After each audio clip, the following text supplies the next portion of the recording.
नमो अरहन्ताणं नमो सिद्धाणं नमो आयर्याणं नमो उवज्जायाणं नमो लोये सव्वसाहूणम्।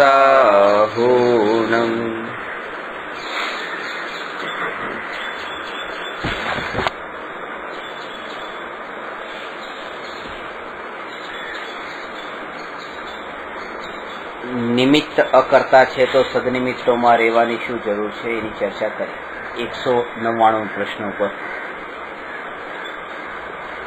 હવે પ્રશ્ન નંબર 200, શું નરક ગતિમાં તીવ્ર ઠંડી ગરમીનું દુઃખ જીવ ભોગવે છે?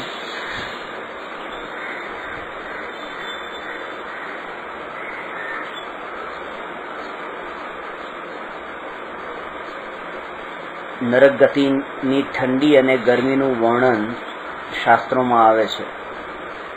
નરક ગતિમાં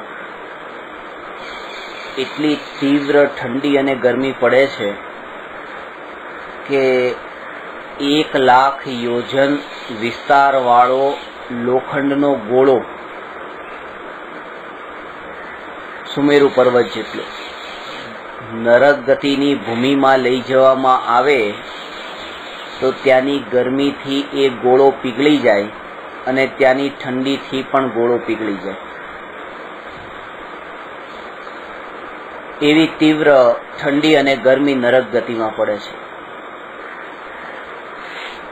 પહેલી વાત તો એ કે નરક ગતિમાં આટલી તીવ્ર ઠંડી અને ગરમીનું આ જે માપ છે, આ રીતે કે ત્યાંની ઠંડી અને ગરમી પડે, એ નરક ગતિના દુઃખને સમજાવવા, નરક ગતિની ગરમીને સમજાવવા માટે છે, ઠંડી ગરમીને। બાકી એવું કંઈ કરવાનું નથી કે એ ગોળો ત્યાં લઈ જવાનો હોય ને ત્યાં જઈને એને પરીક્ષા કરવાની હોય। આ એક સમજાવવા માટે છે કે ત્યાં આવી તીવ્ર ઠંડી અને ગરમી છે।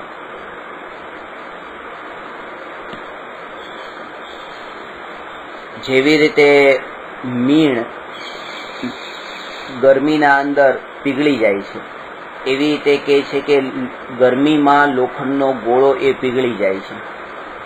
અને કે ઠંડીમાં કેવી રીતે પીગળે, કે ઠંડીના અંદર જેવી રીતે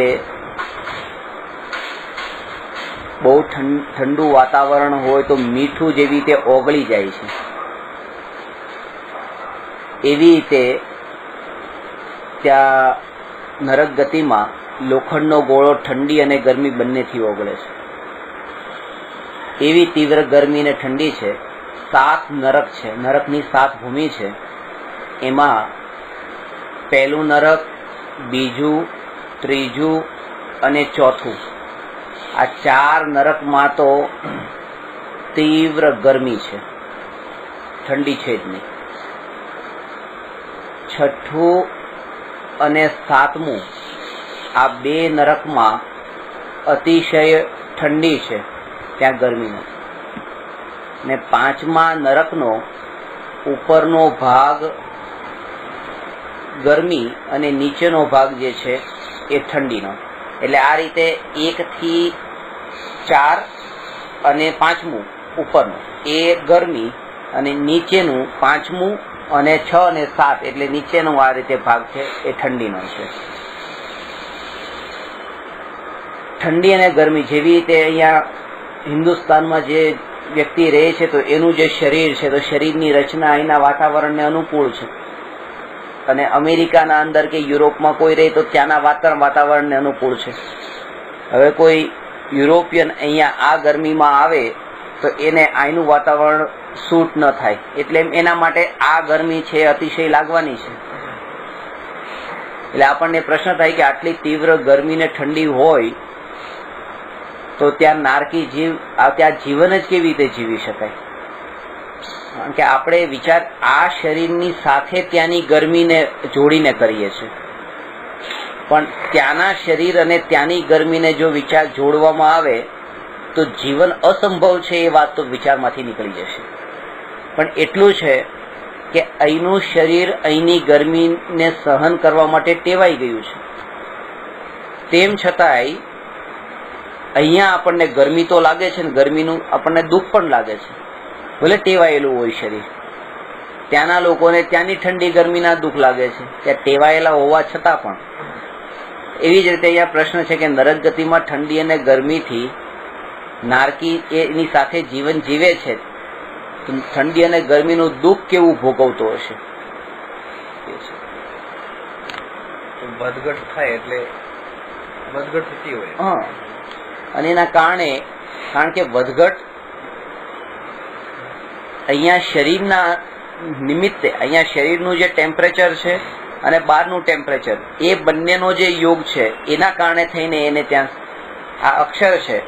જેમ કે અત્યારે આ અક્ષર જો દૂર ગયા તો મને નહીં વંચાય, અથવા અક્ષર અક્ષરના સ્થાને રહી અને આંખ દૂર ગઈ તો પણ મને નહીં વંચાય.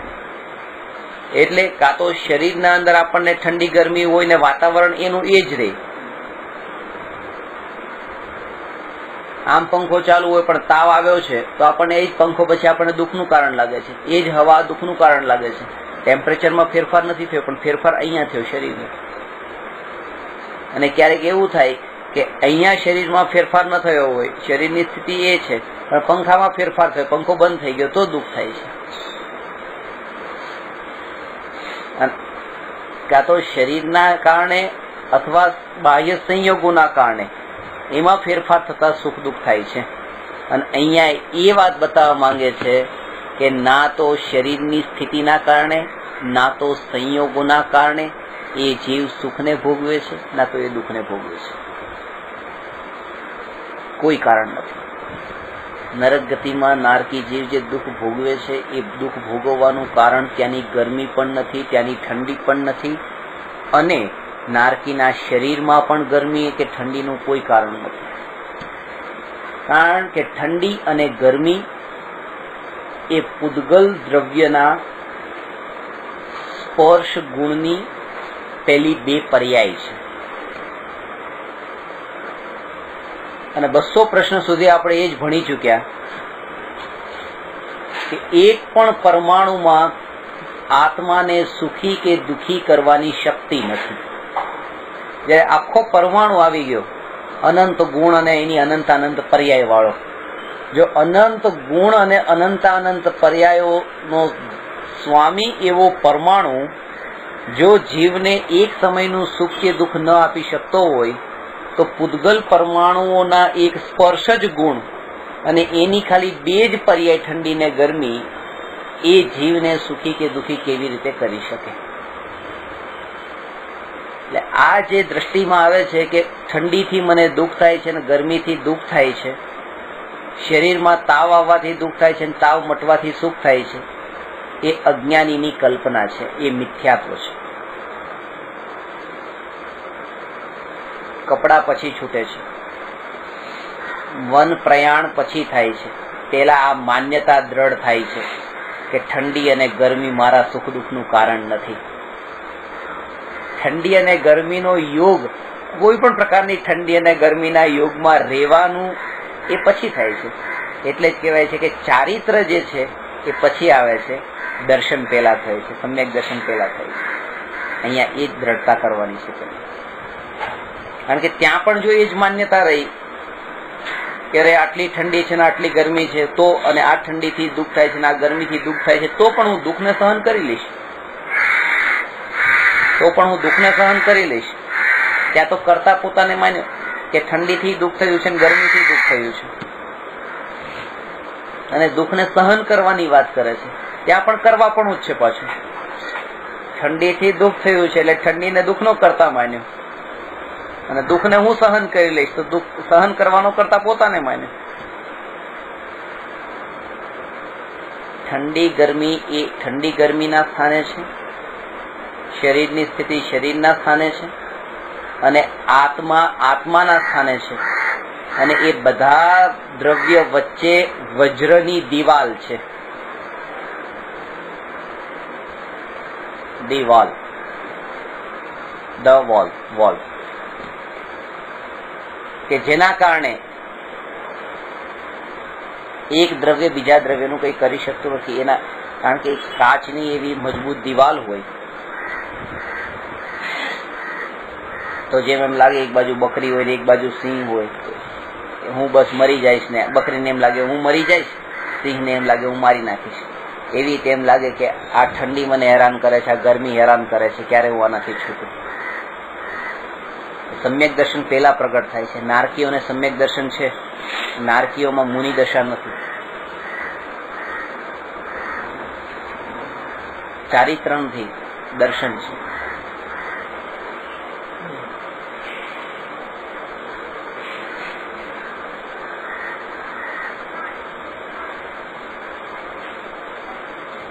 ઠંડીથી દૂર પણ નથી ભાગવાનું અને ઠંડીની સામે પણ નથી જવાનું. એ જ રીતે ગરમીથી દૂર નથી ભાગવાનું ને ગરમીથી સામે નથી ચાલવાનું. કે પેલા એર કન્ડિશન ભોગવતા હતા, હવે એવું થયું કે એર કન્ડિશન ભોગવવાનું છોડી દીધું અને જંગલમાં જતા રહ્યા.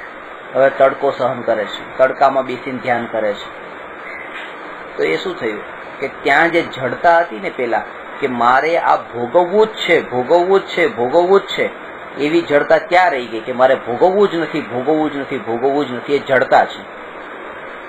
કેવી જડતા છે કે અહીંયા જેમ એનો રાગનો એકાંત હતો, હવે ત્યાં એને દ્વેષનો એકાંત છે કે નથી ભોગવવું, એ મળે તો પણ એનાથી દૂર ભાગશે. પણ ત્યાં વિતરાગ દશા ન પ્રગટ થઈ. વિતરાગ દશા ત્યારે પ્રગટ થાય છે કે જ્યારે એ કોઈ પણ સ્થિતિ હોય એમાં એનો એકાંત ન હોય.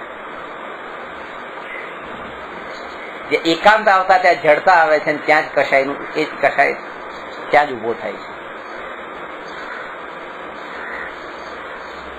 કોઈ અહીંયા ગ્રહસ્થ પાસે કોઈ એક નગ્ન મહિલાનું ચિત્ર છે, તો હવે એ ચિત્રને એને જોવું છે. પોતાની પાસે એવી રીતે એને શરમ આવે છે કે કોઈ મને જોઈ ન જાય કે મારી પાસે આ ચિત્ર છે. તો એ ચિત્રને રાખે છે, કોઈ પુસ્તકની અંદર રાખ્યું, એની ઉપર કોઈ પૂઠું બીજું ચડાવી દીધું, છાપાનું ચડાવી દીધું, કે કોઈ ધર્મની પુસ્તકનું પૂઠું ચડાવી દીધું, પોતાની પાસે રાખે છે.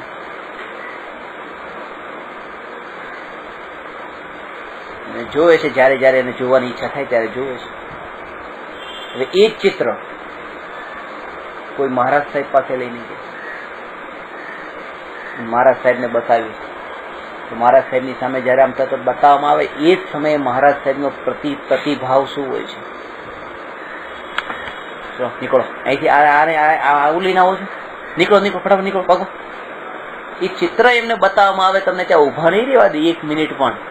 એ તરત જ વોચમેન હશે, ટ્રસ્ટી હશે, કોઈને પણ કહેશે આને દરવાજાની બહાર મૂકીને આવો. અહીંયા આવી રીતે કોને આવવા દે, કે કોને આવવા દીધું?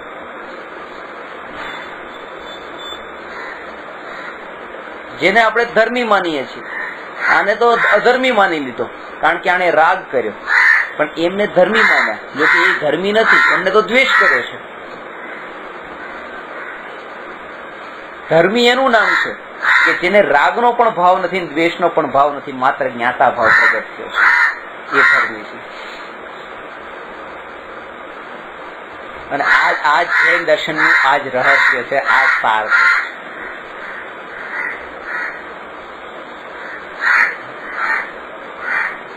કે તમે કોઈના પ્રત્યે પણ દ્વેષ ન કરો અને રાગ પણ ન કરો. એકાંતમાં નહીં જાઓ, એકાંત નહીં જોઈએ. એક સ્થિતિ એવી આવે છે કે જયારે તમે એક વસ્તુનો એકાંત પકડી દો,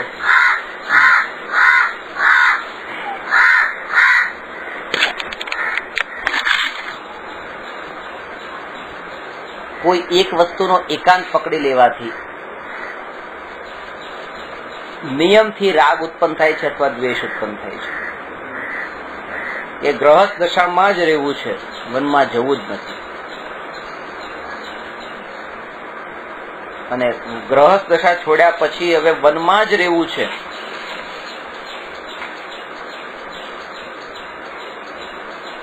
એકાંત ત્યાં આવી ગયો. બસ મારે બધા કપડા છોડીને એક સફેદ વસ્ત્ર ધારણ કરી લીધું. સફેદ વસ્ત્રથી પોતાની આઈડેન્ટિટી તૈયાર થઈ ગઈ. હવે પોતાને સફેદ વાળો માને છે. હવે માનો કે સફેદ કપડા છે એને એ ધોવામાં ગયા હોય, બાકીના માનો 8 જોડી કપડા બીજા રંગીન પડ્યા હોય એ નહીં પહેરે, એ આકુરતા કરશે ક્યારે સફેદ, ક્યારે સફેદ, ક્યારે સફેદ, હું સફેદ જ પહેરું, હવે રંગીન નહીં. બહુ ખતરનાક ભાવ છે. કારણ કે ત્યાં માને તો એમ છે કે હું ધર્મ કરું છું અને મોટો અધર્મ થઈ રહ્યો છે, કારણ કે આગ્રહ વાળો અધર્મ તો થઈ જ રહ્યો છે.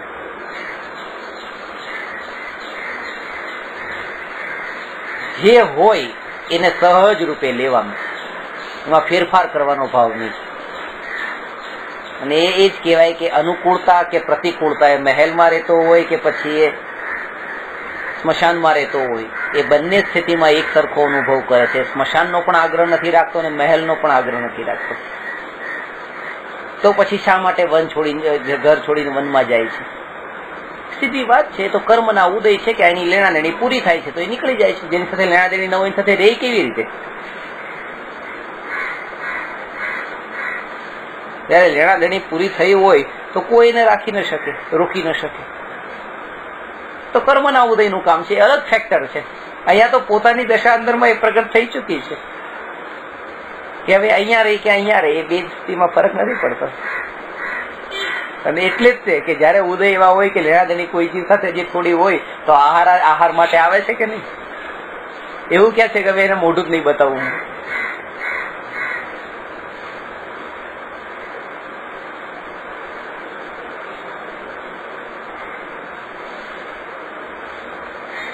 એટલે કોઈ એક નિમિત્તને, આ નિમિત્ત થયું, ઠંડી અને ગરમી જે છે એ નિમિત્ત થયું, અને નિમિત્તને કાર્યનો કર્તા માનવો એ જ મિથ્યાત્વ થયું.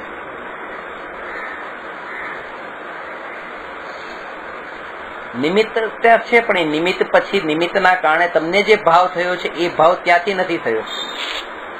એ ભાવ અંદરનો વિકાર છે, એ અહીંથી થયો છે.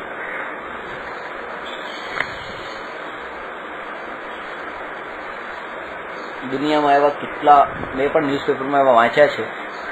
શિકાગોના અંદર એક આ સત્ય ઘટના ઘટી કે કોઈ એક વ્યક્તિ કાર લઈને જતો હતો અને એણે કારની અડફેટે એક મહિલા આડી આવી, ઠોકર લાગી ગઈ, રસ્તા પર આડી પડી ગઈ.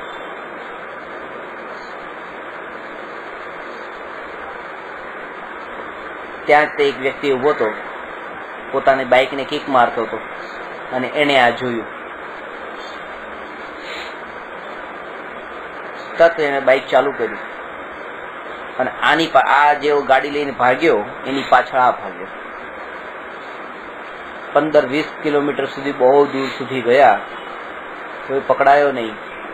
તરત જ રિવોલ્વર કાઢી ગાડીના ટાયરમાં રિવોલ્વર મારી એને ગાડી ઊભી રખાવી, ત્યાં ઝઘડા ઉપર આવી. આ સામે ખાલી એક ઘટના ઘટી હતી. ઘટના તો એ છે કે એનું કહેવું એવું હતું કે આ દાદી માને એને આવી રીતે કર્યું કેમ, પણ એ નિમિત્ત સામે હતું. આ એક બાનું હતું, આ એક કારણ છે. એ પોતે એમ માને છે ને બીજા પણ એમ માને છે કે આ જે માર્યા છે એના કારણે થઈને આ એને બચાવવા માટે આ ઘટનાને લઈને બચાવવા જાય છે. ખરેખર તો એ જેવી રીતે આને ભૂલ કરી છે, આના અંદર તો એવી વૃત્તિ છે. આને તો અનઇન્ટેન્શનલી ઠોકર લાગી હતી. પેલો તો ઇન્ટેન્શનલી હવે ઝઘડો કરવા જાય છે, એ દ્વેષ ભાવથી કરવા જાય છે. એની દ્વેષની વૃત્તિઓ તો સહજ ઉઠે, સહજ ઉઠે.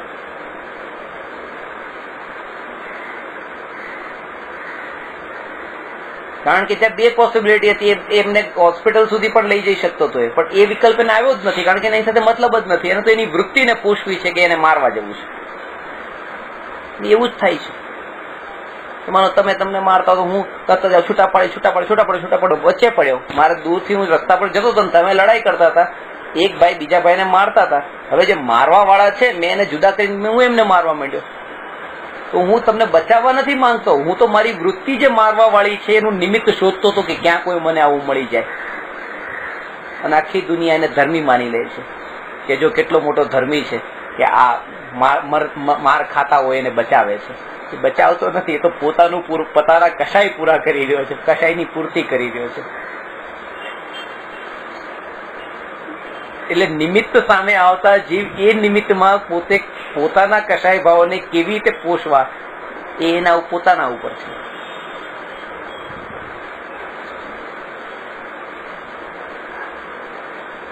મોક્ષ માર્ગ પ્રકાશમાં લખ્યું છે કે મંદ મોહી મુનિને અતિશય ઠંડી ગરમી વગેરે ઉપસર્ગ પરિસહ વગેરે આવવા છતાંય એની અસર નથી થતી. અને તીવ્ર કશાઈ જે હોય એને કોઈ નિમિત્ત સામે ન મળતું હોય, પોતે એકલો હોય, તો પણ એ વિચાર એને ઉઠે છે, વિકલ્પ ઉઠે છે, કશાય ઉઠે છે. કલ્પનાથી જ.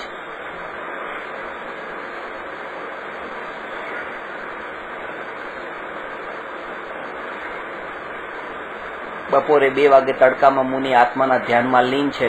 પથ્થર ગરમ છે, ગરમ પથ્થર પર આત્માના ધ્યાનમાં લીન છે, એવું એક દૃશ્ય જોયું એણે. હવે શું કર્યું કે એને પણ એ વિચાર આવ્યો કે આ સાધુ જો 2 વાગે આત્માનું ધ્યાન કરતા હોય આવા તડકામાં, તો હું શરૂઆત કરું, 11 વાગ્યાની શરૂઆત કરું. એટલે 11 વાગે જઈને તડકા ઉપર જઈને બેઠો. 11 વાગે તે પથ્થર ગરમ હતો. એક સમય માટે પણ એ આત્માનું ધ્યાન ન કરી શક્યો, ગરમ પથ્થર પર બેઠો. અને સાધુએ પણ આ કામ કર્યું નતું. સાધુ પણ 2 વાગે આત્માનું ધ્યાન કરવા માટે ગયા નતા તડકામાં પથ્થર પર. એ જોઈ રહ્યો છે, વાત સાચી છે. એ તો પોતાનું સવારથી જ પોતાનું આત્માનું ધ્યાન જ કરતા હતા, અને ધ્યાન કરવામાં તે એટલો સમય વીતી ગયો કે બપોરના 2 વાગી ગયા. એ એવું થોડું છે કે સ્પેશિયલ એ તડકો ની રાહ જોવે ને 2 વાગે ને પથ્થર તપ્યો છે કે નહીં, બરાબર હાથ લગાવીને પેલા જોઈ લેવાનો કે બરાબર તપી ગયો છે, હલાવ હવે હું બેસું, એ વિકલ્પ થોડો છે. ત્યાં તો અંતરની પરિણતિ નિમિત્ત તરફ છે જ નહીં, ઉપાદાન ઉપર જ છે ને ઉપાદાનની સ્થિરતા હોય છે, અને ત્યાં સહજ એવી સ્થિતિ આવી જાય છે. અજ્ઞાનીની દ્રષ્ટિ નિમિત્ત ઉપર છે, એટલે એને બપોરનો 2 વાગ્યાનો તડકો દેખાય છે, એટલે શરૂઆત તડકાથી કરે છે. એ શરૂઆત કરવાની જ નથી.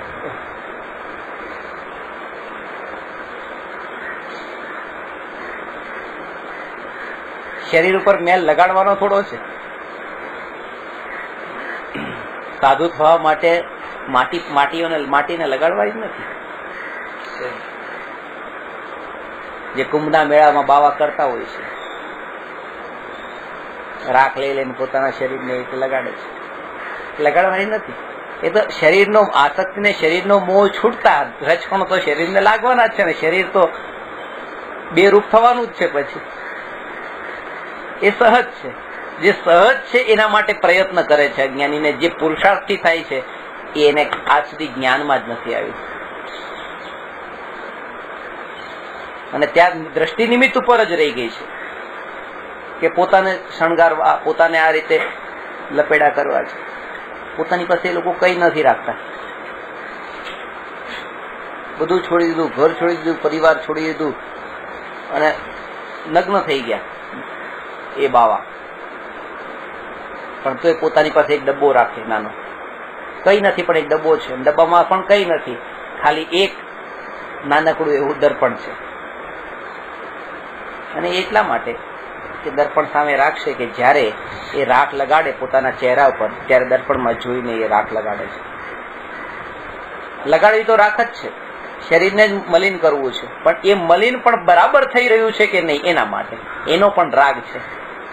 કે રાખ કોઈ જગ્યાએ વધારે ન લાગે, કોઈ જગ્યાએ ઓછી ન લાગે, કોઈ રહી ન જાય.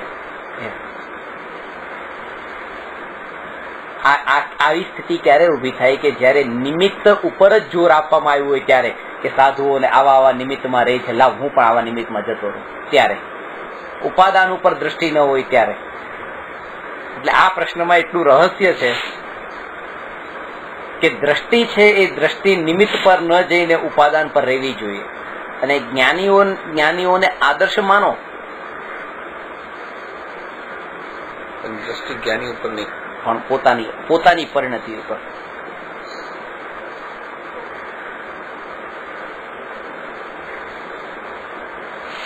એટલે જ્ઞાની તો તમે આદર્શ માન્યા. જ્ઞાની તમારા આદર્શ હોવા જોઈએ, પણ તમે આદર્શવાદી ન હોવા જોઈએ. છે કારણ કે જેને મહાવીર ભગવાન બનવાની ઈચ્છા છે તે મહાવીર ભગવાન બની નથી શકતા. મહાવીર ભગવાનના નિર્વાણ પછી હજારો લોકો કે જેમને મહાવીર ભગવાનનું ચારિત્ર વાંચ્યું અને એક પણ જીવ મહાવીર ભગવાન પછી કોઈ બીજો મહાવીર થયો? થઈ જ ન શકે. રામ પછી કોઈ બીજા રામ થયા? ન થઈ શકે. એ ન થઈ શકે. એમના જેવા થઈ શકાય એ ન થઈ શકાય. એ તો એ જ છે ને, આ જ છે. કારણ કે દરેકનું પોતપોતાનું આ સત્ય, મહાવીર ભગવાનને એ પોતાનું એ સત્ય હતું, આપણું પોતાનું સત્ય છે. અને પોતાનું સત્ય હોવા છતાં પણ પોતાના સત્ય ઉપર ન જોઈને બીજાના સત્ય ઉપર જોયું છે ને, એટલા માટે જ પોતાનું સત્ય પામતા રહી ગયો છે. એટલે પોતે મહાવીર જેવો પણ ન થઈ શક્યો. મહાવીર તો થઈ જ નતો શકવાનો, પણ મહાવીર જેવો જે થવાનો છે ને, એ ભગવાનના ગુણોમાંથી પોતાનામાં એ ગુણો આવી નથી જતા. પોતાના જે ગુણો હતા એના ઉપર જે આવરણ હતું એ આવરણ નીકળી જાય છે. ત્યારે એમ કહેવાય છે ભગવાનના ગુણો પોતાનામાં આવ્યા. ભગવાન પાસે એક ગુણ પણ વધારે ક્યાં છે એવો? ઘણા લોકો એવા હોય છે. હું એને પૂછું કે તમે ભગવાનના દર્શન કરવા જાઓ છો? તો કે ત્યાં જઈને શું માંગો છો?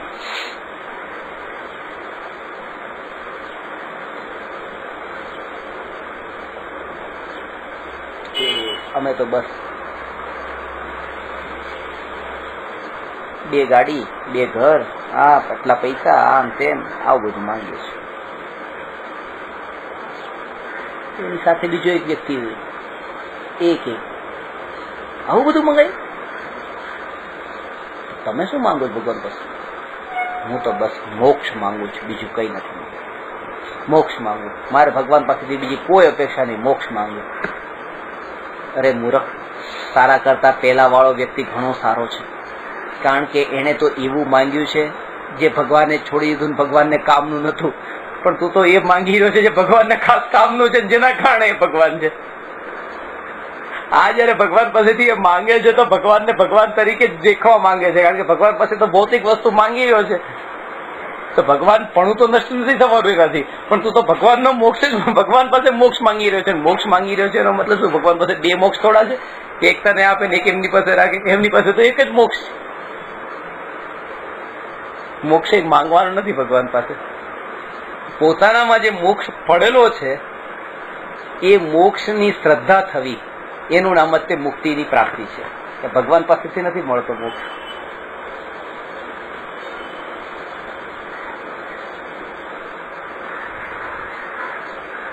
સમયસારમાં એ કહે છે કે જ્યારે તમે વિચાર કરો ત્યારે ક્યારેય એ વિચાર નહીં કરવો કે મારે મુક્ત થવું છે. કારણ કે મુક્ત થવાનો જે વિકલ્પ છે એ વાતનું સૂચક છે કે તમારી અંતરની પ્રતીતિમાં બંધન જ પડેલું છે.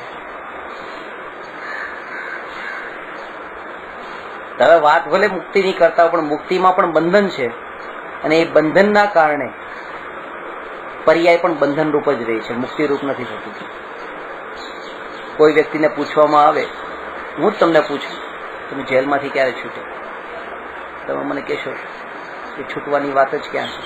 અમે ક્યારેય બંધાણા જ નહોતા જેલમાં, ક્યારેય બંધાયા જ નથી, તો છૂટવાની વાત જ નથી. જ્ઞાનીની શ્રદ્ધા એવી હોય છે કે હું અનાદિકાળથી મુક્ત છું. તો બંધન છે જ નહીં કે આ બંધન છે. તો શું બંધન છે? કે મુક્ત હોવા છતાં પણ બંધન જે માન્યું છે એટલું જ બંધન છે.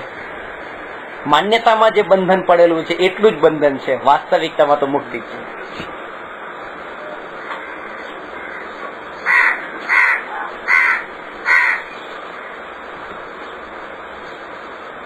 એટલે તો મુક્ત જ છે.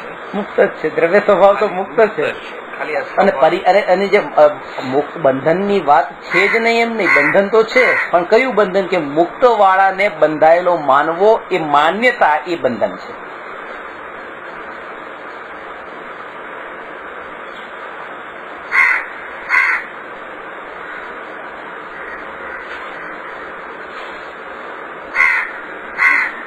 એકાંત રૂપ માન્યતા જે છે એ થાંભલાની પકડીને થાંભલાની ફરતો ફરતો પોતે ફરી રહ્યો છે, પોતે મુક્ત છે.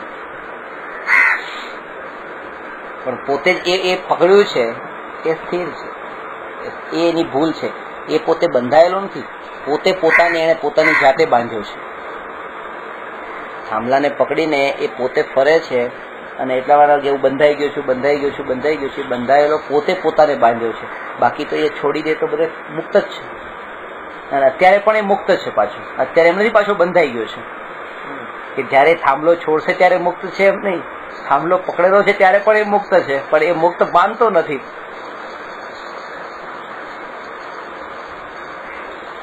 ખાસ વાત તો એ છે કે એ માને છે કે મને થાંભલાએ બાંધ્યો છે,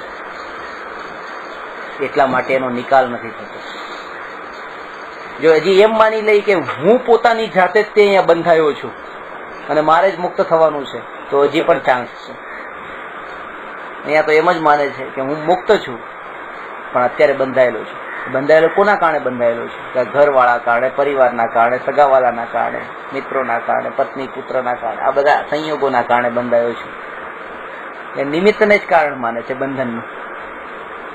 હું મારી ઉપાદાનની, મારી માન્યતાની નબળાઈથી બંધાયો છું એમ જો માને તો પુરુષાર્થ પડે.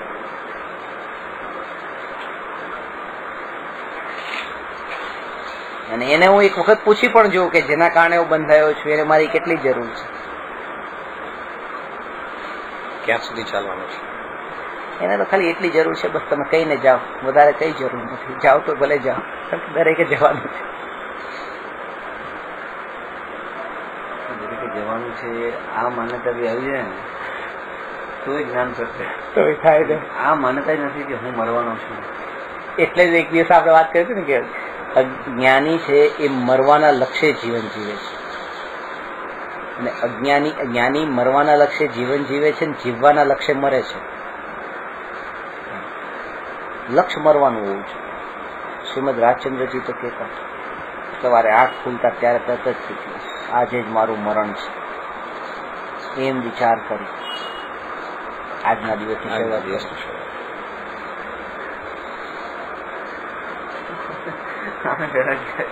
તો આમ વિચાર કરે તોય તે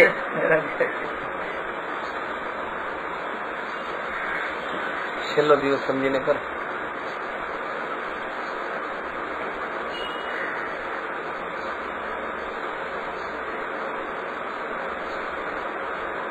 આજ મુશ્કેલ છે. આજ ચિંતન હોય તો આત્મજ્ઞાન થશે. અને ચિંતન અલગ અલગ પ્રકારથી આ રીતે કે કોઈ કે આવું નેગેટિવ થિંકિંગ કેમ કરવાનું, હજી જિંદગી આટલી લાંબી પડી છે અને આ ડરપોક લોકો આવો વિચાર કરે આજે જ મરી જવાનું છે. અરે જે જિંદગી મળી એને જીવો. એટલા માટે તો કહેવાય છે કે જિંદગી મળી અને જીવો, સાચા રૂપમાં જીવો. એટલા માટે જ કીધું કે આજે જ મરણ છે એટલે આજે જ જીવો, એમ નહીં કે કાલે જીવો.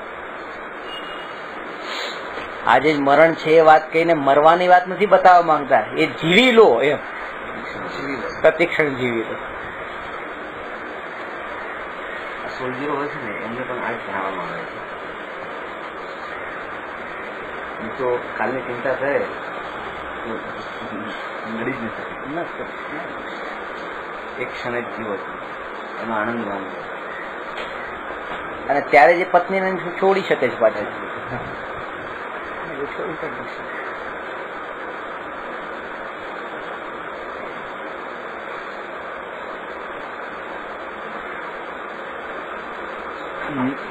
નિમિત્તથી સુખ દુઃખ નથી.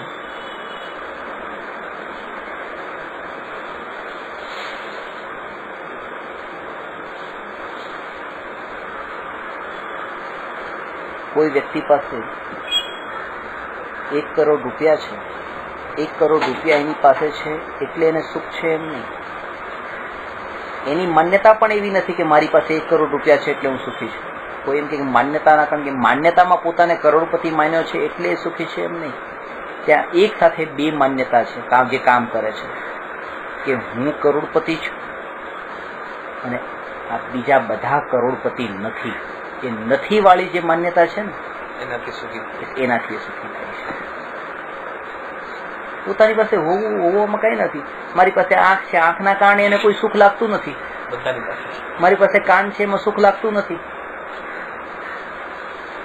હા, ક્યારેક એવું થશે કે કોઈ અંધને જોશે ત્યારે પોતાને થોડુંક અહેસાસ થશે કે જો હું આના કરતા પ્રાયોરિટી પોતાની એમ લાગશે કે આના કરતા થોડો ચડિયાતો છું. ત્યાં એને આંખના કારણે પણ મોટો માનશે કારણ કે એની પાસે નથી.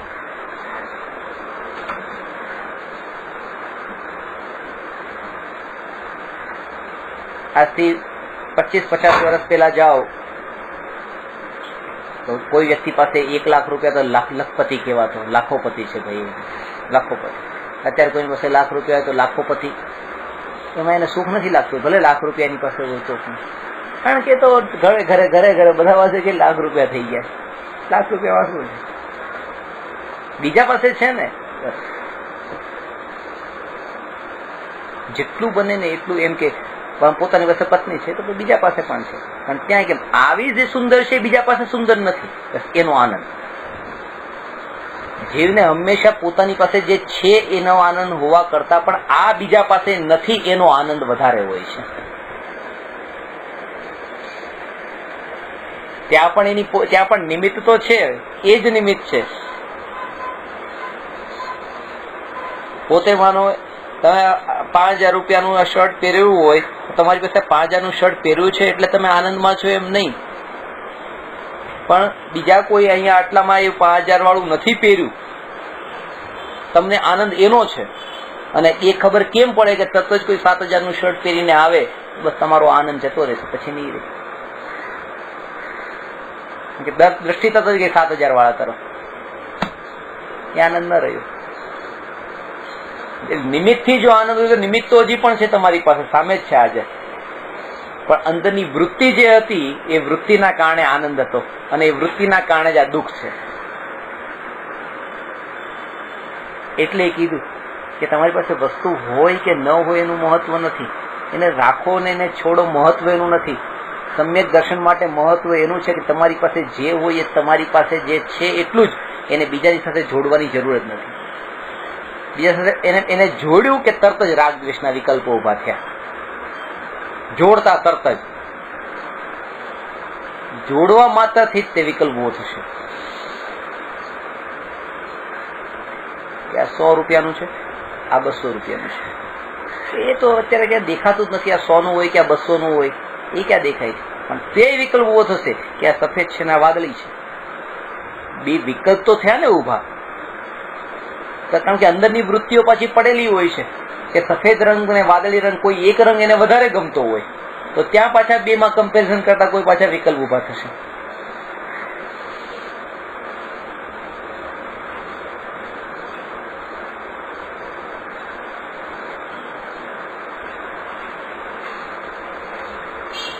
અને માન્યતામાં એ જ અંદર છુપું છુપું એ જ પડેલું હોય છે કે પોતે હંમેશા આપણે મને તમે ઓફિસમાં પણ હોય તો ઓફિસમાં જે વર્કર લોકો જેવા કપડાં પહેરીને આવતા હશે એવા કપડાં પહેરીને પોતે નહીં જાય.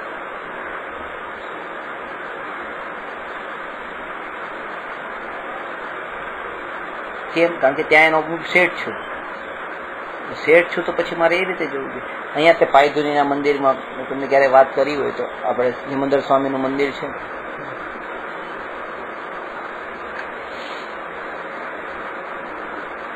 એક ભાઈ મંદિરની બાજુમાં જ રહે છે. પાર્કિંગની તો એટલી તકલીફ, પાર્કિંગ મળે નહીં, અને જેમ 10-11 વાગે એટલે ત્યાં ભીડ થઈ જાય તો એ ગાડી લઈને આવે, 4 વ્હીલર. માંડ ત્યાં પાર્કિંગ થાય, ઝઘડા થાય, કેટલું થાય તો ગાડી લઈને આવે.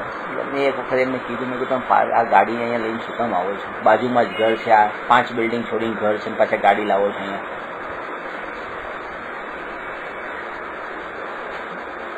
કે આપણી ઓફિસમાં જે કામ કરે છે ને કે સ્કૂટર લઈને આવે છે કે ખરેખર, અને જો હું અહીંયા ચાલતો આવું તો નોકરનો નોકર થયો.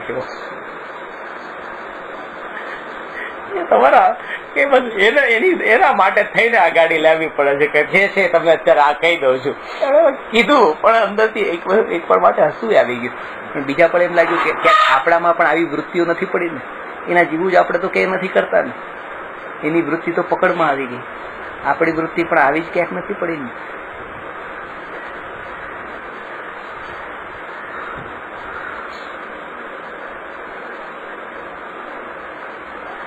જેની સાથ તેની પાસે છે, એની પાસે તમે નહીં બતાવ્યું. આજે મારી પાસે 2 કરોડ રૂપિયા છે ને તમારી પાસે 100 કરોડ રૂપિયા છે, તો 100 કરોડ રૂપિયા મેં મારા 2 કરોડ રૂપિયાને 100 કરોડ વાળાની સામે બતાવ્યા જ નહીં, કારણ કે ત્યાં મને ખબર છે કે ત્યાં મારું કઈ નથી. પણ મેં જે લખપતિ ને જે રસ્તા ઉપર હતા ને એવા બધાની સામે તો શો ઓફ કર્યો પાછો. કારણ કે ત્યાં પછી મને ઉચ્ચતા મળે છે, ત્યાં પોતે માન મળે છે, અને અજ્ઞાની પહેલી કોશિશ એ કરે છે.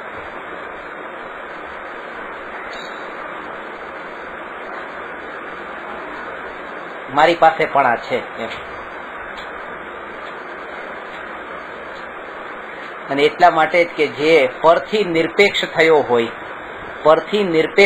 હોય, જેણે પોતાને એક રૂપે જ માન્યો હોય, એને એ પ્રશ્ન જ ઉભો નથી થતો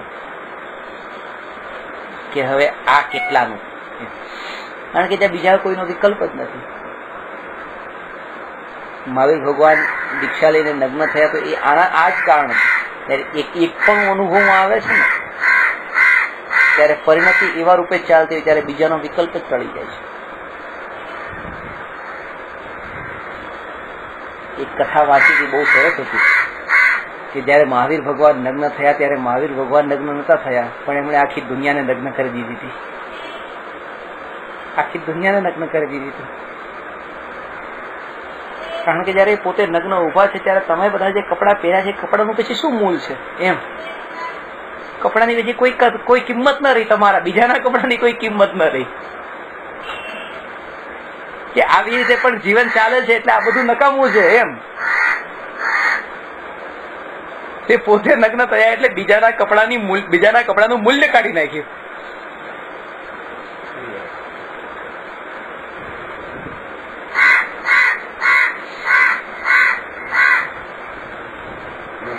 આવો એટલે બીજાનું તમે મૂલ્ય કરો. હા, બીજાનું તમે મૂલ્ય કર્યું છે, રિસ્પેક્ટ બીજાને આપ્યું છે. એની માન્યતાની રિસ્પેક્ટ આપો.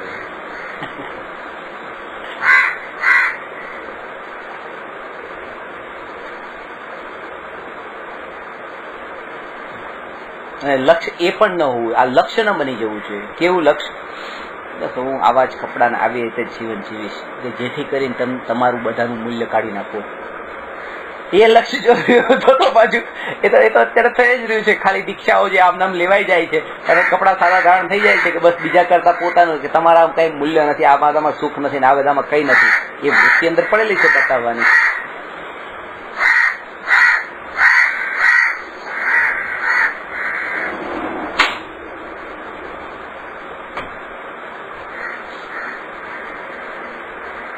તમે જે સજીને આવ્યા છો એનું કોઈ મૂલ્ય નથી મારી સામે. એ સાધુનું કહેવું એટલું જ છે કે એનું કોઈ મૂલ્ય નથી. પણ જયારે એ દ્રષ્ટિમાં ન આવે, ખરી સાધના તો એ જ છે. ત્યારે પછી અમે એમ બી ના આવવું જોઈએ કે આનું મૂલ્ય નથી ને આનું મૂલ્ય છે. એ તો ના આવવું. એક મહારાજ પ્રવચન આપતા હતા, કહેતા હતા કે તમે આવા દાગીના અને બધું પહેરીને આવો છો, હવેથી આ દાગીના ને બધું પહેરવાનું છોડી દો. કારણ કે તમને જયારે હું આ રૂપમાં જોઉં છું ત્યારે એમ લાગે છે કે તમને આવી વાત આત્માની કેવી રીતે કરવી, તમે આ દાગીના નથી છોડતા. આ લોકો જે દાગીના પહેર્યા છે એ તો લગ્ન થયા અને ત્યાંથી જે ગળામાં મંગળસૂત્ર આ તેને તો બધું પહેરેલું છે, એ એનું રોજનું રૂટીન થયું છે. એટલે ભાવ ઉત્પન્ન થવાનું કારણ એ લોકો માટે એવું કઈ બનતું જ નથી. પહેરેલું છે. આ પોતે છોડ્યું છે ને એના ઉપરની દ્રષ્ટિ છોડી છે એમ માને છે, પાછું નજરની સામે આવે છે, પાછી અંદરની દ્રષ્ટિ પાછું ઊભું થાય છે. ત્યારે ખબર પડે છે સૌથી વધારે નુકસાન તો એ પોતાને કરે છે. એટલે આ કે જયારે બીજાને એ રૂપે જોયા છે બાહ્ય નિમિત્તના રૂપમાં, તમને દ્રષ્ટિમાં જ ન આવે કે પછી એ કેવા કપડા પહેરીને આવ્યા છે, દાગીના પહેર્યા છે કે નથી પહેર્યા. કારણ કે એ તો બોલતી વખતે દરેક સમયે એ પોતાની પર્યાયનું જોડાણ પોતાના સ્વભાવ સાથે થતું હોય એવી ઝંખના વારંવાર. કે જેવો ઉપયોગ બહાર ગયો કે પાછો અંદર સ્પર્શે, જેવો બહાર ગયો કે પાછો અંદર સ્પર્શે. બે જ કામ છે. એક તો આ વ્યવહાર છે કે બોલવાનું એક વ્યવહાર છે ને અંદરની વારંવાર સ્પર્શ ના થવી. ત્રીજું કોઈ કાર્ય નથી. ત્રીજા ઉપર દ્રષ્ટિ પણ રાખવાની જરૂર નથી. એટલું જ વ્યવહાર કે માનો કે અહીંથી 1 લાખ રૂપિયા લઈને ટ્રેનમાં જવાનું છે તો ટિકિટ ખરીદવાની છે, તો ટિકિટ ખરીદવા માટે ટિકિટ બારી પર ગયા બસ, અને ટિકિટ ખરીદી લીધી. પણ ત્યાં એ વિકલ્પ નથી કે જેની પાસે ટિકિટ ખરીદી એના કપડા કેવા છે ને શું છે. ત્યાં વિકલ્પ નથી. ખરીદવાની છે, ટિકિટ ખરીદી લીધી, ખરીદી લીધા પછી એક હાથથી ટિકિટ રાખી ખરીદીએ છીએ ને બીજો હાથ તો પાછો પૈસા ઉપર જ છે ખિસ્સામાં. વ્યવહાર કરવાનો છે એટલો વ્યવહાર કરી લીધો અને બીજો હાથ તો છોડ્યો નથી, પણ એના કપડા ઉપર ધ્યાન રાખવાનું નથી. તો આ વ્યવહાર બોલવા પૂરતો વ્યવહાર છે, તો એટલો જ વ્યવહાર જાણે, બસ એનાથી બહાર જવાની જરૂર નથી કે આ કોને બોલું છું, શું કોના માટે બોલું છું, કઈ નહીં. આ બોલવું એક વ્યવહાર છે અને અંતરની એ બોલતા બોલતા પણ અંતરની સ્પર્શના પોતે કરવી એનું પ્રયોજન છે. પ્રયોજન તો ખાસ આ છે, પાછું બોલવું પ્રયોજન નથી. કપડા દાગીના ઉપર દ્રષ્ટિ જવી એ તો વ્યવહાર પણ નતો. ટિકિટ ખરીદવી એટલો વ્યવહાર હતો, પણ એ પ્રયોજન નતું. પ્રયોજન તો મૂળ એ પૈસાનું હતું.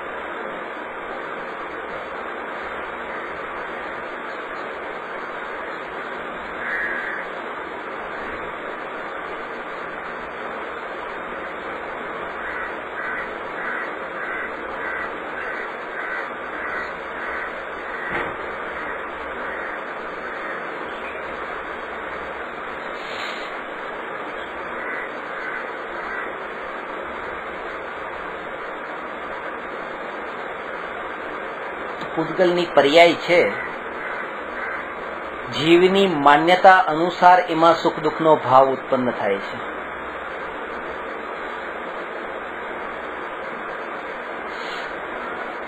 જેમ મીઠાશમાં સુખ લાગે છે, પણ તાવ આવ્યો હોય ત્યારે મીઠાઈ ખાતા એ મીઠાઈ પણ કડવી લાગે છે, એ મીઠાઈ પણ દુઃખરૂપ લાગે છે.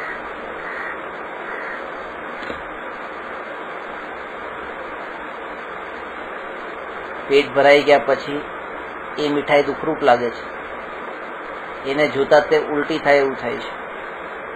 પણ માન્યતામાં એમ છે કે મીઠાઈમાં સુખ છે.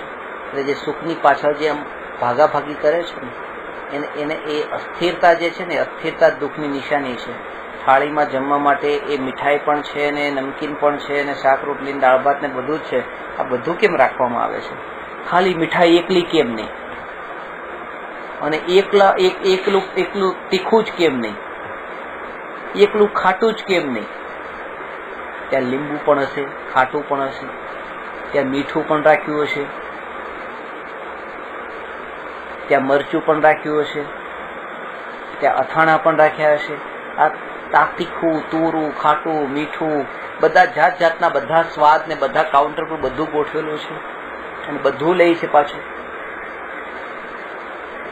એ તીખું પણ લે છે, શાક પણ લે છે અને મીઠાશ પણ લે છે. એને તીખું જોઈએ છે તો પછી તીખું જ લે ને, પછી મીઠું શું કામ લે? મીઠું જોઈએ તો મીઠું જ લે, તીખું શું કામ લે? પણ આ એક વૃત્તિ અંદરની પડી હોય ને કે જ્યારે એ મીઠાશને ખાધીને મીઠાશમાંથી સુખ ન મળ્યું, રસગુલ્લાને મોઢામાં નાખ્યા, ખાધા પછી તરત જ રસગુલ્લાને ખાધા પછી એ નમકીન ઉપર જાય છે ને, એ ચવાણું ખાધું. એ કેમ ખાધું? કારણ કે આ મીઠું લાગ્યું, મીઠું તો લાગ્યું પણ સુખ ન મળ્યું. ત્યારે અંદરની વૃત્તિ ઉઠે છે કે આમાં ન મળ્યું, કદાચ આ તીખામાં મળતું. તીખું ખાધું, સુખ ન મળ્યું તો પાછો મીઠા ઉપર જાય છે, લાય મીઠામાં સુખ મળતું. આ તીખું, મીઠું, આ તે ખાટું, આ બધું મિક્સ કરે છે, પેટ ભરાઈ જાય છે, સુખ મળતું નથી. નિરાશ થઈને મૂકીને ઉભો થઈ જાય છે.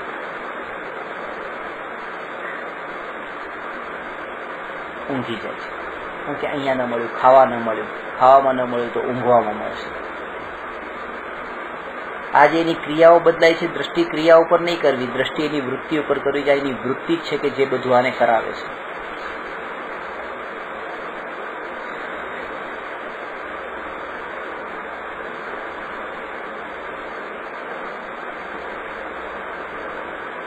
અને જેને સુખ બુદ્ધિ એટલે રસના ત્યાગનું જૈન ધર્મમાં મહત્વ બતાવ્યું છે આના કારણે કે તમારી પાસે માનો એક જ સ્વાદનું ખાવાનું છે તો બીજો તમને વિકલ્પ જ નથી ઉઠતો કે લાવ બીજા તરફ જાઓ. કારણ કે આમાં સુખ ન મળ્યું એવો જેને વિકલ્પ ઉઠે એ બીજામાં જાય. પણ એને તો આમાં સુખનો વિકલ્પ જ નતો ને દુઃખનો પણ વિકલ્પ નથી. એ તો બસ સહજ ક્રિયા ચાલી રહી છે પેટ ભરવાની. એમાં જડવત પૂછાઈ જાય છે. ઘણા માણસો જેમ કે બે દ્રવ્ય ખાતા હોય છે, સાવ નિરસ્થી ખાતા હોય છે, અને એ બે દ્રવ્યોનો જ પાછો આગ્રહ હોય છે. એ બે દ્રવ્યોનો બહુ જબરદસ્ત આગ્રહ હોય છે. તમે ત્યાં ગયા ત્યાં હોય કશાયની તીવ્રતા હોય. તો ત્યાં કહીને પણ એ બે દ્રવ્ય વચ્ચે બનાવવાના.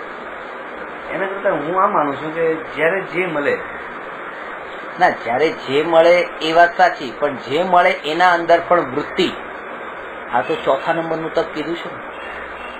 તમે જે કહો છો એ સદાચારની વાત કહો છો, અને આ જે છે ને એ આ તપ તો બરાબર છે, ચોથા નંબરનું તપ એટલે અનશન, ઉનોદય, વૃત્તિ પરિસંખ્યાન અને રસ પરિત્યાગ. આ ચોથું 6 તપ છે ને, જે બાહ્ય તપ એમાંનું ચોથું તપ છે. પણ ત્યાં એ તો રસ પોસાય, ત્યાં તો રસ પોસાય છે. ના, એટલે એક દશા જયારે એક આવે એવી ત્યારે એનો ત્યાગ કરે એ બરાબર છે. આ ભૂમિકામાં એ નથી બરાબર. આ ભૂમિકાના અંદર તો એને જે મળે છે એ ખાઈ લે, એમાં પણ આગ્રહ ન રાખે. પણ એક દશા એવી કે સાધુને તો આટલો જ રસ લેવાનો, આ રસ લેવા, પણ એ દશા એવી આવે પછી. એટલે ઘણી વખત શું થાય છે કે દશા આવ્યા પહેલા એ આ ભૂમિકામાં થાય ત્યારે પછી એનું ફળ ઊંધું મળે છે. સાધુ દશા આવી નથી અને એના પહેલા અત્યારે આ નિયમ લઈ લીધા, તો અત્યારે શું છે કે અત્યારે શરીરનો એટલો જ રાગ છે ને, શરીરને જરૂર પડે ને પડે છે. સાધુને તો એક દિવસ માનો કે 2-4 ઉપવાસ થઈ પણ ગયા, અનશન થઈ ગયા, તો પણ ફરક નહીં પડે. આખો દિવસ કામ ધંધો કરે છે અને પછી એમાંનો એક ટાઈમનું ખાવાનું છૂટી જાય તેને તકલીફ પડે છે, વિકલ્પ ઉલટા વધે છે. કારણ કે ભોગોમાં રચેલા પચેલાને તો ખાવાનું મળવું જ જોઈએ, ન મળે તો પછી વધારે વિકલ્પ. અને એવું થાય છે કે જેના અંદર ભોગોની વૃત્તિઓ જે છે ને પડેલી છે, એ જો અનશન કરવામાં લાગે તો એની હાલત જો અંદર વૃત્તિઓ પડેલી હોય.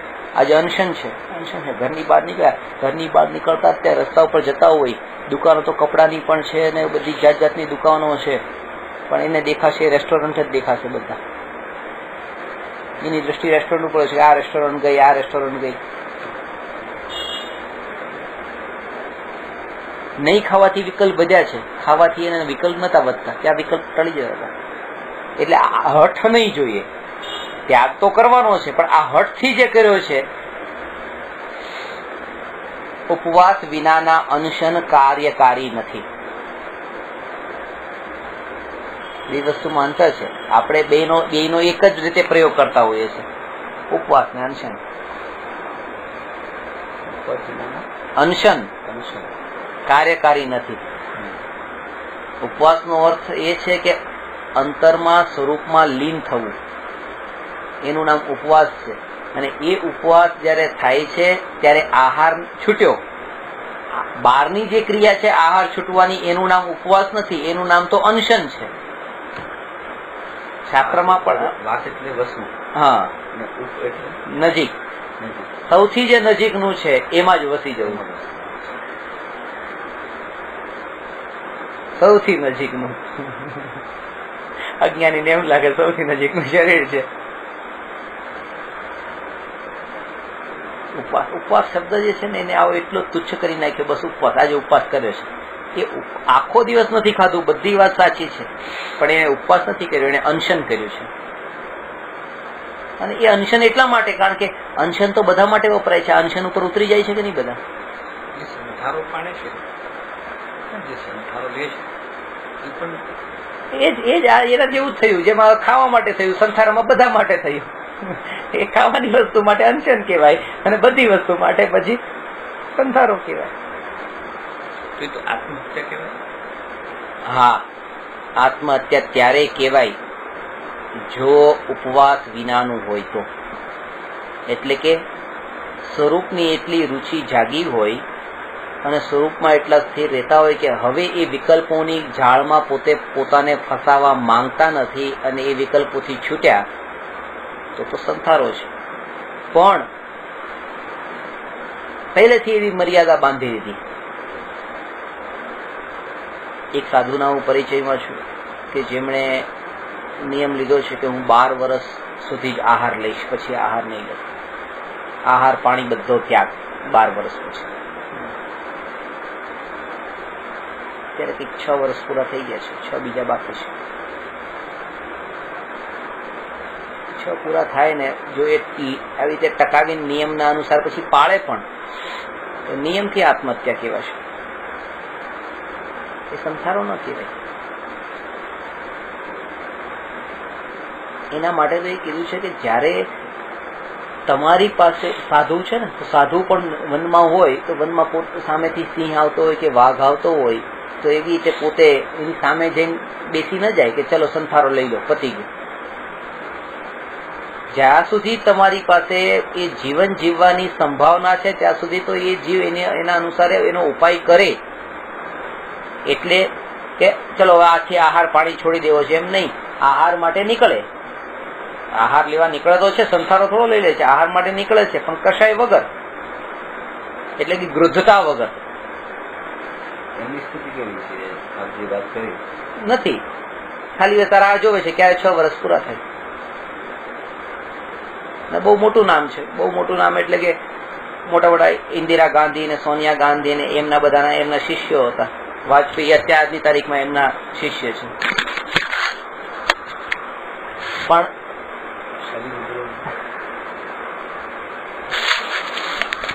નરક ગતિની ભૂમિમાં ત્યાં વૈક્રિક શરીર હોય છે. વૈક્રિક શરીર તો પારા સમાન કીધું છે, પારા માફક કે જેના ટુકડા થઈ જાય તો પણ પાછું જોઈન થઈ જાય. ઔદારિક શરીર, આહાર ખાય એટલે આહારક નહીં, ઔદારિક. આહારક શરીર તો પુતળું નીકળે ને, 6ઠ્ઠા ગુણસ્થાન વર્તી ભાવલિંગી સાધુને તત્વોમાં કોઈ શંકા થતા એ રીતે એક હાથ લાંબુ એવું પૂતળું જેમ બહાર નીકળે છે અને એ કેવળી અથવા શ્રુત કેવળી પાસે જાય છે. અને બે કારણ કે તત્વમાં એક કોઈ શંકા થઈ હોય, કોઈ પૂછવું હોય તો, અથવા તો દર્શન કરવા માટે, તો ત્યાં કેવળી અને શ્રુત કેવળીની પાસે જાય છે, તેમ પાછું આવી જાય છે. એ પૂતળા રૂપ જે શરીર છે એનું નામ આહારક શરીર છે, ઔદારિક શરીર છે. પછી આ તો મરવાની ઈચ્છા હોવા છતાં પણ મરતો નથી, કારણ કે શરીરના તલતલ જેટલા ટુકડા થઈ જાય છે.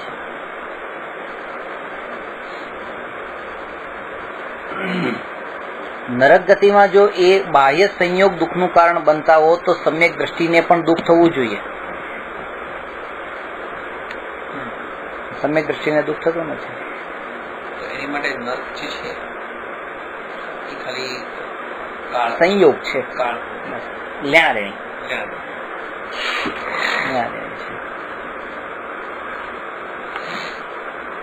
તમારું અંતર, તમારી વિચારધારા, તમારું એ અંતરનું જે વિચાર છે ને એ એવો જ ચાલતો હોય, ભલે દુનિયા તમને એ રૂપે જોતી હોય.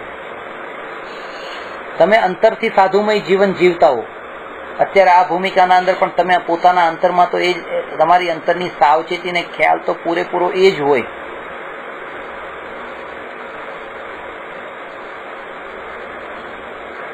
દુનિયામાં તમે અગર તમે નીચે જોઈને ચાલો છો, કોઈ જીવજંતુ મરે નહીં એનું તમે ધ્યાન રાખો છો, તમારું અંતરના ભાવ તો પૂરા સાધુ જેવા જ છે. દુનિયા તમને ગ્રહસ્થ તરીકે જોવે છે, એનાથી તમને ફરક નથી પડતો. તમે તમારું કામ કરો.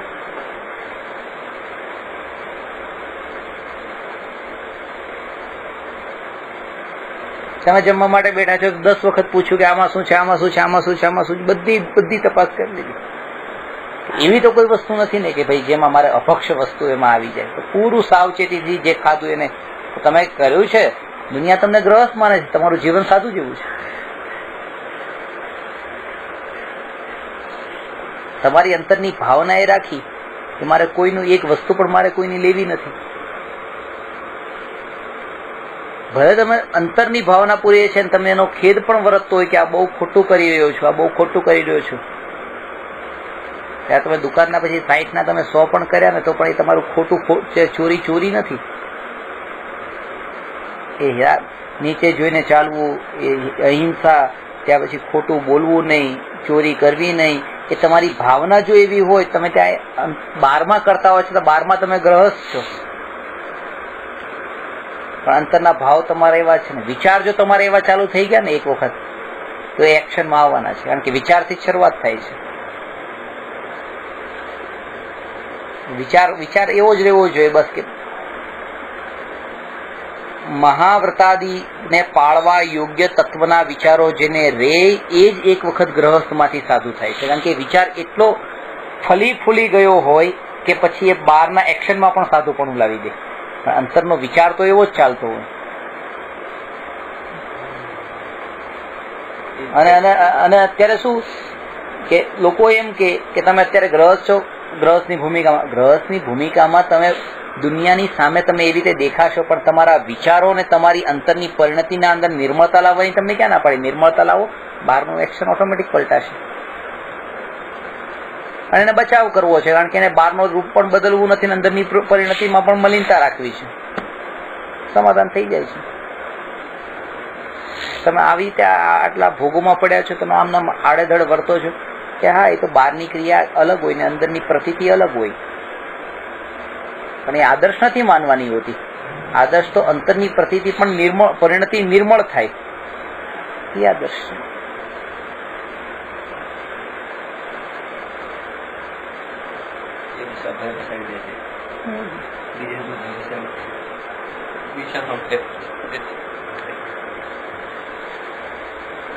એક વખત વિચાર એનો એ વિચાર ચાલતો હોય પછી તમારી અંદરમાં એક્શનમાં ઓટોમેટિક બહાર દેખાઈ જાય છે. અંદરની વસ્તુ જો આપણે રોજ સાથે રહેતા હોય ને એ લોકોને ખબર પડે. આપણે હજી વિચાર કરીએ છીએ કે હજી શુદ્ધતા આવી નથી, પરિણતિમાં થોડો શું બદલાવ છે, હજી ઘણો કરવો છે, એટલામાં તો ખબર પડી જાય છે કે એક યુનિવર્સિટીમાં એક છોકરો ભણતો, કોલેજમાં હતો, ને એ યુનિવર્સિટીની સામે જ એક 80 વર્ષની વૃદ્ધ દાદીમાં હતી. આખા ગામમાં બધા લોકોની એ દુશ્મન હતી, કારણ કે એનું કામ હતું પૈસા વ્યાજવે આપવું, અને વ્યાજ એટલું વધારે લેતી કે લોકો એની પાસેથી મૂડી લઈને જાય તો મૂડી પાછી ચૂકવવાની તો વાત જ દૂર, વ્યાજ પણ માંડ ચૂકવતા હતા. એ વ્યાજ ઉપર વ્યાજ એટલું ભેગું થઈ જતું હતું. આખા ગામમાં બધાની એ જ ઈચ્છા કે આ બુઢિયા ક્યારેક મરે. કોઈ નહોતું એનું, ના દીકરા હતા, ના દીકરી હતા, ના કોઈ સગાવાલા સંબંધી કોઈ નહીં. પોતે એકલી હતી. બધાને એમ થાય કે આ કોના માટે આ બધું કરે છે. આ છોકરાને એ બધું જોવે છે, અરે આ શું કરી રહી છે, કોઈ મારી કેમ નથી નાખતું આને, કોઈ મારી કેમ નથી નાખતું આને.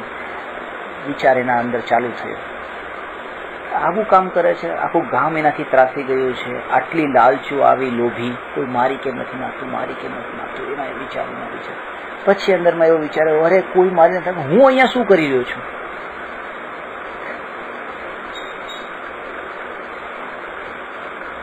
ના મારે નથી કરવું, આવું કામ મારે નથી કરવું, જવા દે. એક વખત એવું આવ્યું કે પછી 9 વર્ષ શરૂ થતું હતું કોલેજનું, તો એને પૈસાની જરૂર પડી, ફીસ ભરવી હતી, પૈસા હતા નહીં, પોતાની પાસે ઘડિયાળ હતી, અને ત્યાં ઘડિયાળ લઈને જાય છે એની પાસે કે મારે પૈસાની જરૂર છે. અંધારું હતું, રાતનો ટાઈમ હતો, તો આને એ બુઢી મહિલાએ એમ જોયું, ઘડિયાળ જોઈને અંધારામાં દેખાણી નહીં, એટલે દીવાની પાસે લઈને ગઈ કે આ ઘડિયાળનું મૂલ કેટલું છે જોયું, તો પછી એના હિસાબે એના પૈસા આપે.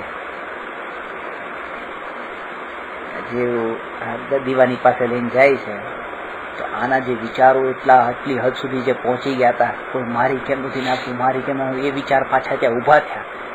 એને એનું ગળું દબાઈ દીધું. થોડી વારમાં તો ત્યાં ઢેર થઈ ગઈ, મહિલા મરી ગઈ. આ વ્યક્તિ ત્યાંથી, એ છોકરો ભાગ્યો. પોલીસ આવી તપાસ કરી, કોણે માર્યું. આ એના ઘરમાં બેઠો પણ ચિંતામાં, હમણાં પોલીસ આવશે. રસ્તા પર ચાલે તો પણ એ જ વિચાર, પોલીસ સામેથી પોલીસને આવતા જોઈ બીજી ગલીમાં જતો છે. પોલીસ એને કઈ શોધખોળ કઈ નથી કરતી, પોલીસનો ચહેરો જોતા જ બીજે ભાગે છે. હવે રાતના સૂતો હોય ને પાંદડાનો પણ અવાજ આવે ને, ઊભો થઈ જાગી જાય, કોઈ આવ્યું કોઈ આવ્યું. અંદરમાં આવે વિચાર કે હું પોલીસ વાળાને બતાવી દઉં, મેં જ મારી છે. એ વિચાર ચાલુ છે, બતાવી જ દઉં છું, બતાવી જ દેવું છે, બતાવી જ દેવું છે, બતાવી જ દેવું છે.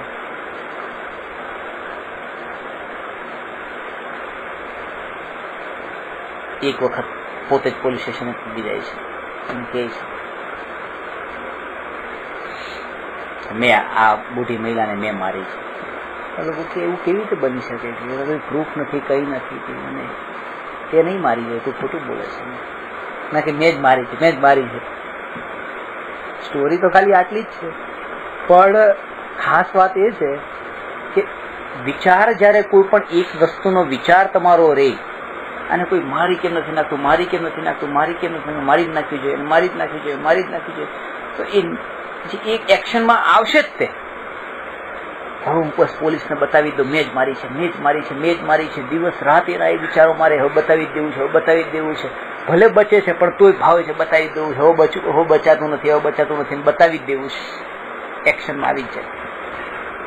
આવી રીતે જો વિચાર પણ સાધુમય દશાના હોય ને, તો બસ હવે અહિંસા, જેમ હિંસાના વિચારો ત્યાં હિંસાની ક્રિયામાં આવી જાય, અહિંસાના વિચારોની પ્રોગ્રેસ બંનેની એક જેવી જ છે, પ્રોસેસ પણ એક સરખી જ છે. પણ ખાસ વાત એ છે કે વિચારો પણ આવા આવવા જોઈએ ને, અને વિચારો જે આવી શકે છે ત્યાં તો એને રોકી દેવામાં આવે છે કે ના, તમે આ વિચાર નહીં કરો, તમે તમારા વિચાર કરો, પેલા તમે તમારી ભૂમિકાના વિચાર કરો. પુરુષાર્થ સિદ્ધિ ઉપાય નામના ગ્રંથમાં અમૃતચંદ્ર આચાર્યએ લખ્યું છે કે કોઈ શ્રાવકને શ્રાવક ધર્મનો અથવા મુનિ ધર્મનો આ બે ઉપદેશમાંથી સર્વપ્રથમ ઉપદેશ શેનો આપવો જોઈએ? શ્રાવક ધર્મનો કે મુનિ ધર્મનો? તો એમાં બતાવે છે કે પહેલા મુનિ ધર્મનો ઉપદેશ આપવો જોઈએ, શ્રાવક ધર્મનો નહીં. નું કારણ પણ બતાવે છે. આપણે આમ વિચાર કરીએ ને કે ભાઈ એની ભૂમિકામાં પેલા ગ્રહસ્થ નું છે તો ગ્રહસ્થ ધર્મ પાળે, પછી આગળ સાધુ ધર્મ પાળશે.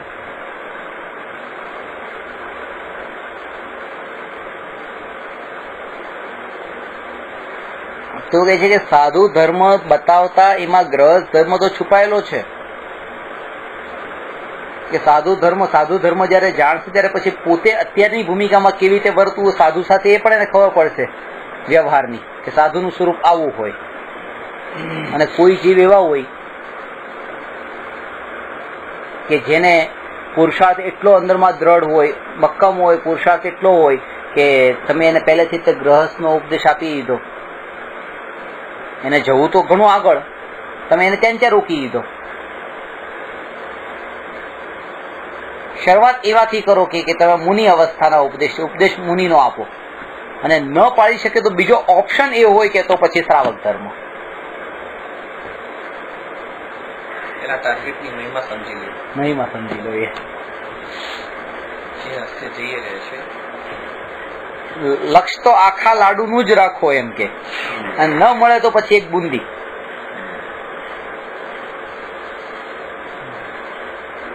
મહિમા વધશે તો હજી. હા, પણ આ વાત પણ છે ને એ લોકોને નથી ગમતી જેને હજી ભોગોમાં રસ પડે છે, જેને ખાલી બહારનો દેખાવ કરીને ત્યાગ કરેલો છે એને પણ આ વાત નથી ગમતી. કારણ કે એને એમ છે કે અરે વાત તો સાચી, જ્યાં સુધી તમને પહેલી વસ્તુની મહિમા નહીં ખબર પડે ત્યાં સુધી એની જિજ્ઞાસા નહીં જાય.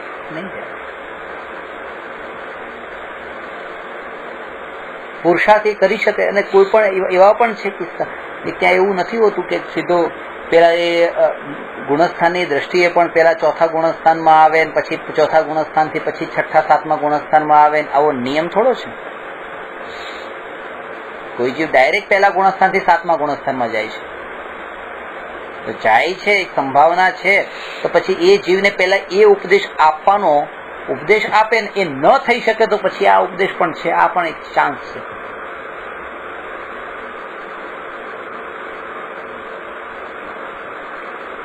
તો પછી જેમને પેલા દીક્ષા લઈ લીધી હોય અને પછી આત્મજ્ઞાન પ્રગટ થાય ને એક સાથે 3 કશાય ચોકડીનો અભાવ થાય, અનંતાનુબંધી અપ્રત્યાખ્યાનાવરણ ને પ્રત્યાખ્યાનાવરણ, તો આત્મજ્ઞાનની સાથે 3 નો અભાવ થતા સીધા પહેલા ગુણસ્થાનથી 7મા ગુણસ્થાનમાં જાય. 12નું દ્રવ્યલિંગ તો બરાબર જ છે, મુનિલિંગ બરાબર એનું પાલન થઈ રહ્યું છે. એટલા માટે જૈન દર્શનમાં આત્મજ્ઞાન વગર પણ તમે કે દીક્ષા લઈ લીધી તેનો નિષેધ નથી કે ન લો. ખાલી વાત એ છે કે એ તમારે સમ્યક દર્શન વગર એ તમારા ગુણસ્થાનની વૃદ્ધિમાં કારણભૂત નથી.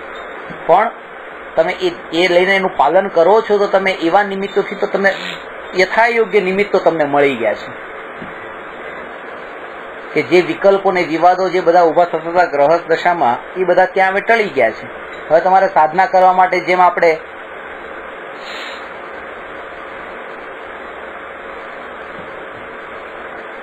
નિમિત્તોથી દૂર જાય છે એવી રીતે આ નિમિત્તોથી દૂર ગયા. અને એ શરૂઆત એવી રીતે જ હોય, એવી રીતે જ શરૂઆત કરીને અભ્યાસ એવો જ કરે. ટોળાની વચ્ચે તો પછી આવવાનું સહજ થવાનું છે. અભ્યાસ એક વખત એવો તો કરી લે. એ ગાડી તો એકાંતમાં જ શીખવી પડશે જયારે કોઈ ગાડી બીજી ન ચાલતી હોય.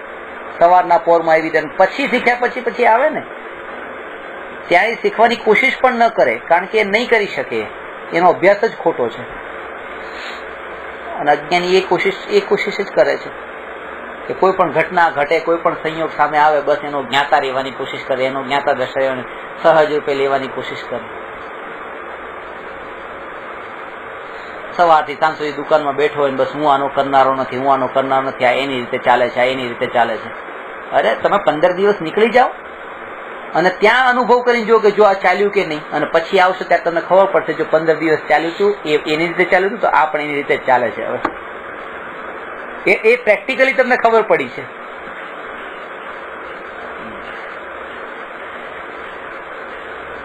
આ તો ખાલી વચનમાં બોલવા પૂરતું થઈ ગયું, તો બચાવ થયો.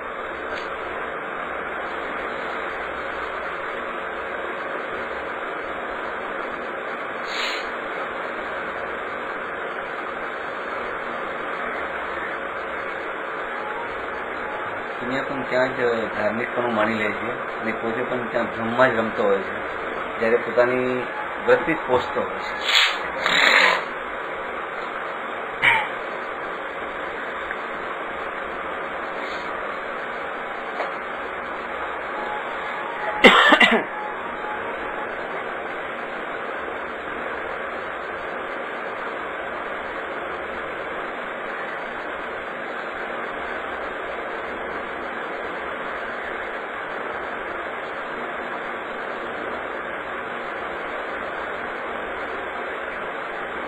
સમ્યક દ્રષ્ટિના નામે ઠગાવાના ચાન્સ વધારે છે. દેખાતું નથી ને બહારમાં. એટલે ભગવાન ગુરુના નામે ઠગાવાના ચાન્સ વધારે છે ભગવાન કરતા. કોઈ એમ સામે આવીને એ કહેવાનું નથી કે હું ભગવાન છું, અને કે તો કોઈ માનવાના પણ નથી. પણ હું ગુરુ છું એવું કહેવા વાળા ને પોતાને મનાવવા વાળા તો ગલી ગલીમાં આમ જો તો મળી જશે, અને માનવા વાળા મળી જશે. લાઈનથી લાગ્યા હશે એમની પાછળ. ફસાઈ જવાના ચાન્સ ત્યાં વધારે છે. અને એટલા માટે કૃપાળુ દેવે સદગુરુની મહિમા વધારે બતાવી, સાચા દેવની નહીં. કારણ કે તેમાં તમે ફસાતા નથી એનું તો નહીં, પણ જ્યાં ફસાઈ જાઓ છો ને એનું સ્વરૂપ સમજીને સાચા એમાંથી હટો ને સાચા તરફ વળો.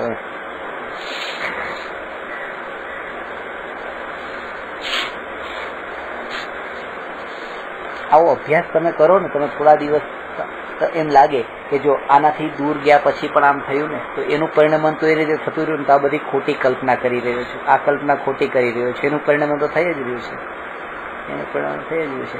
ઉપયોગ તો એક સમયમાં એક જ જગ્યાએ ટકે છે, ઉપયોગ તો એક જ જગ્યાએ ટકે છે, બાકી એ સમયે ઉપયોગ તો બીજા આખા જગતમાં ક્યાંય પણ ટકતો નથી. અત્યારે એના માટે આ બહુ સૂક્ષ્મતાથી આ સિદ્ધાંતનો વિચાર કરવો કે અત્યારે મારી દ્રષ્ટિ આ એક જીવ ઉપર છે અને હું એમને સમજાવી રહ્યો છું, અને હું એમ માનું છું કે હું એમનું પરિણમન કરું. પણ આ જ સમયે મારી આ જ્ઞાન પર્યાય, મારું ઉપયોગ, મારું અટેન્શન અત્યારે આ વ્યક્તિ સિવાયના જગતના કોઈ પણ વ્યક્તિ, કોઈ પણ વસ્તુ, કોઈ પણ પર્યાયમાં અત્યારે આ ગયું ન ગયું એકમાં જ છે ને. આ ઉપયોગ બીજે ક્યાંય પણ નથી ગયો જગતમાં, તેમ છતાંય જગતનું પરિણમન કેવું થયું? બરાબર યથાયોગ્ય થયું. મારો ઉપયોગ ક્યાંય ગયો જ નહોતો, પણ બધું યથાયોગ્ય પરિણમિત થયું. જેમ લાગે કે એક પર્યાયમાં ઉપયોગ જોડાયેલો હોય ત્યારે એ ઉપયોગ બાકી અનંત પર્યાયમાં નથી જતો, તો પણ અનંત પર્યાયનું પરિણમન સહજ યથાયોગ્ય થાય છે. તો આ એક પર્યાયથી ઉપયોગ હટી જાય તો એનું પરિણમન કેમ અટકી જાય? એ પણ નહીં અટકે તો લાવ આ ઉપયોગને એ પર્યાયમાંથી હટાવીને મારા સ્વભાવમાં લઈ જાય. અનંત પર્યાયમાંથી હટવાનું જ નથી, એકમાંથી જ હટવાનું છે. એક જ પર્યાયમાં લાગેલો છે ઉપયોગ, તો એમાંથી જ હટવાનું છે. અને એમાંથી હટવા માટેનો આ ઉપાય છે કે બાકીની અનંત પર્યાયોમાંથી હટેલો હોવા છતાં પણ એ ચાલે છે, પરિણમિત થાય છે બાકી પર્યાયો, આ પણ એક થશે. અને થશે એટલે પછી થશે એમ નહીં, અત્યારે પણ એની રીતે જ પરિણમિત થઈ રહી છે. આ પણ એક ભ્રમ છે કે હું આને પરિણમિત કરાવું છું, બાકી આ પણ એની રીતે જ થઈ રહી છે. ત્યારે પૂરેપૂરો ડિસ્કનેક્ટ થઈ જાય છે, નિમિત્તથી છૂટો પડી જાય છે.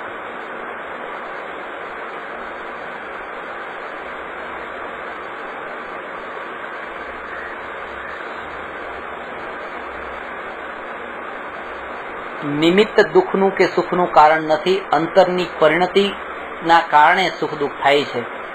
એ પરિણતિ ક્યાંથી ઊભી થાય છે, કેવી રીતે પોષાય છે અને કેવી રીતે વિકાસ પામે છે, એના ઉપર થોડી ચર્ચા કરવાની છે, જે આવતીકાલે કરીને પછી 200 પ્રશ્ન પૂરા કરીને 201 પર જશે.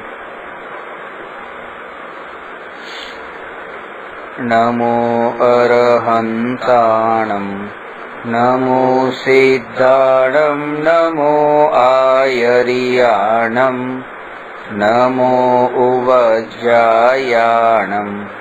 નમો લોયે સવસાહું.